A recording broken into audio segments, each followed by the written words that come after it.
ሰላም ጤና ይስጥልን ውድ የሳሚ ዩቲዩብ ቻናል ቤተሰቦች፣ ዛሬ በብዙ ሺዎች የሚቆጠሩ ኢትዮጵያውያንን እያስጨነቀ ስላለውና እንቅልፍ ስለነሳው የዲቪ 2026 ወቅታዊ ሁኔታ በዝርዝር እንመለከታለን።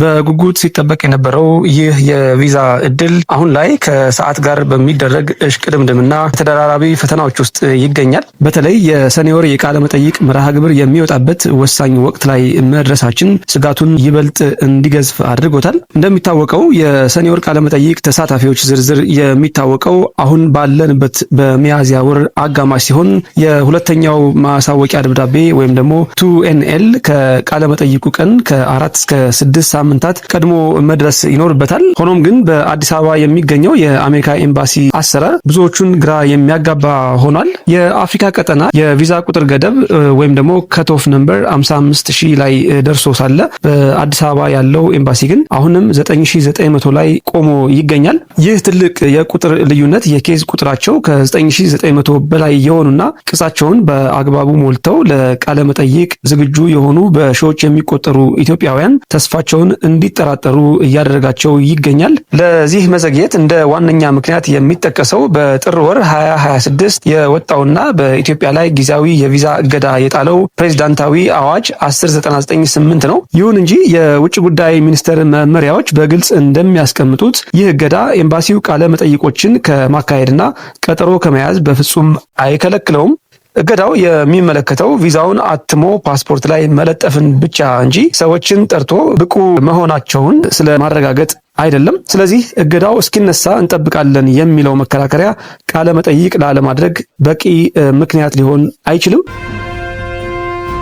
አሁን ላይ ትልቁ ስጋት የመስከረም 30 የጊዜ ገደብ ነው። በሕጉ መሰረት የዲቪ 2026 ቪዛዎች በሙሉ እስከ መስከረም 30 ቀን 2026 ተሰጠው መጠናቀቅ ይኖርባቸዋል። ኤምባሲው አሁን ቃለመጠይቆችን ማከናወን ካልጀመረ እገዳው በሚነሳበት ወቅት ሁሉንም ተረኞች በአጭር ጊዜ ውስጥ ለማስተናገድ የማይችልበት ደረጃ ላይ ይደርሳል። ይህ እንግዲህ በስራ ቋንቋ ቦትል ኔክ ወይም ደግሞ መጨናነቅን ፈጥሮ የብዙዎችን እድል ያጨልማል። የኢትዮጵያውያን የዲቪ ሎተሪ አሸናፊዎች ጥያቄም ግልጽ ነው።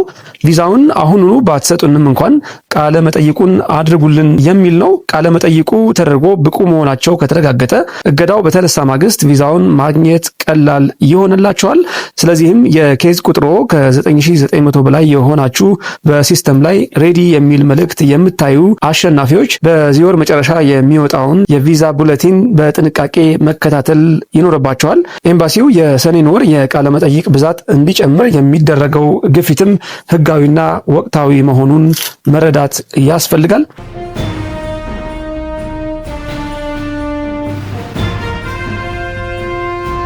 ከዚህ ጉዳይ ጋር ተያይዞ እንግዲህ በፌስቡክ ገጾች የተለያዩ ፖስቶች እየወጡና ለአሜሪካን ኤምባሲ ለማድረስ የተለያዩ ጥረቶች እየተደረጉ ይገኛሉ። ከነዛ መካከል እንግዲህ ከ5 ቀን በፊት የወጣውን ፖስት እንደሚከተለው የእንግሊዝኛውንም የአማርኛውንም ቨርዥን አነብላችኋለሁ። As we are in the April window for June 2NL notification, we respectfully urge the embassy to take immediate action. This is the critical time for the June interview schedule to be processed. The facts for DV 2026 winners, the gap is unacceptable. The Africa cutoff is at 55,000, but Addis Ababa is stalled at 9,900. This leaves thousands of us with case numbers up to 45,000 in the dark. Many applicants have confirmed their days 260 forms are processed and ready to be scheduled. Official Department of State guidelines confirms that the temporary immigrant visa pause doesn't stop the embassy from scheduling and conducting interviews. Please use this April window to significantly increase interview slots for June. Conducting interviews now is the only way to ensure we don't lose our opportunity to the strict September 30 deadline. የአማርኛ ቨርዥኑም እንግዲህ እንደሚከተለው ይነበባል። ክቡር አምባሳደር ኤርቪን መሲንጋና የአዲስ አበባው የአሜሪካ ኤምባሲ የቆንስላ ቡድን፣ አሁን ያለንበት የኤፕሪል ወር ለሰኔ ወር የቃለ መጠይቅ ቀጠሮዎች የሚሰጡበት ወሳኝ ወቅት በመሆኑ ኤምባሲው አስቸኳይ እርምጃ እንዲወስድ በአክብሮት እናሳስባለን። በአሁኑ ወቅት የአፍሪካ ቀጠና የቪዛ ቁጥር ገደብ 55000 ላይ ደርሶ ሳለ በአዲስ አበባ ያለው ኤምባሲ ግን አሁንም 9900 ላይ ቆሞ ይገኛል።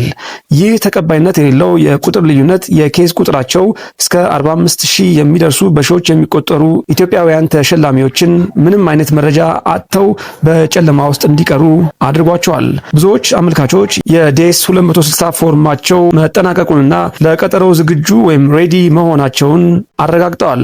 ምንም እንኳ በኢሚግሬሽን እና ቪዛ አሰጣጥ ላይ ጊዜያዊ እገዳ ቢኖርም የውጭ ጉዳይ ሚኒስቴር ይፋዊ መመሪያዎች እንደሚያረጋግጡት ይህ እገዳ ኤምባሲው ቀጠሮ ከመያዝ እና ቃለ መጠይቆችን ከማካሄድ በፍጹም አያግደውም።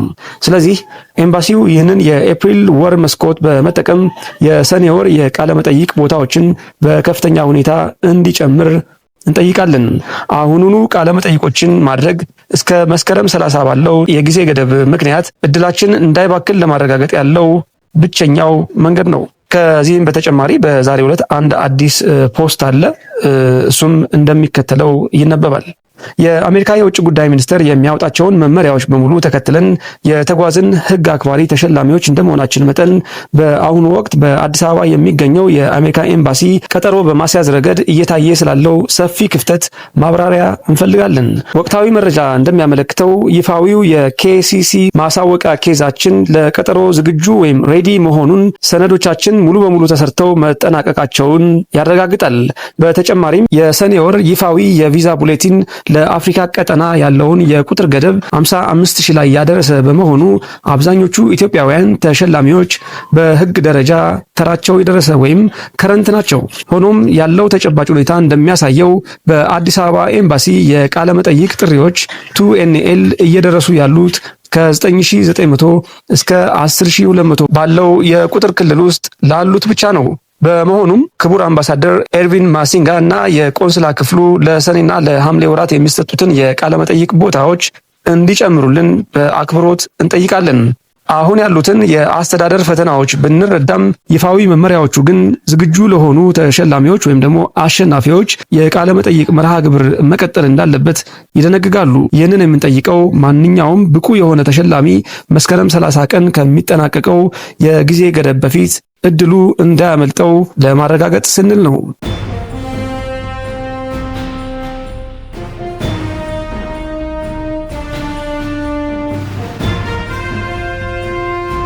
እንዳደመጣችሁት እንግዲህ በተለያዩ የፌስቡክ ፖስቶች አሜሪካ ኤምባሲ ላይ ከፍተኛ የሆነ ግፊትና ጫና እየተደረገ ይገኛል። ታዲያ ጉዳዩን በተመለከተ አዳዲስ መረጃዎች ሲወጡ እየተከታተልኩ ወደ እናንተ የማደርስ ይሆናል። ውድ የሳም ዩቲዩብ ቻናል ተከታታዮች እንደተለመደው ቪዲዮውን ላይክ ማድረግ እንዳይረሳ። አዲሱ ናችሁ የምትከታተሉ ሰብስክራይብ በማድረግ የቻናሉ ቤተሰብ እንዲሆኑ ጋብዛለሁ። ጤና ይስጥልን።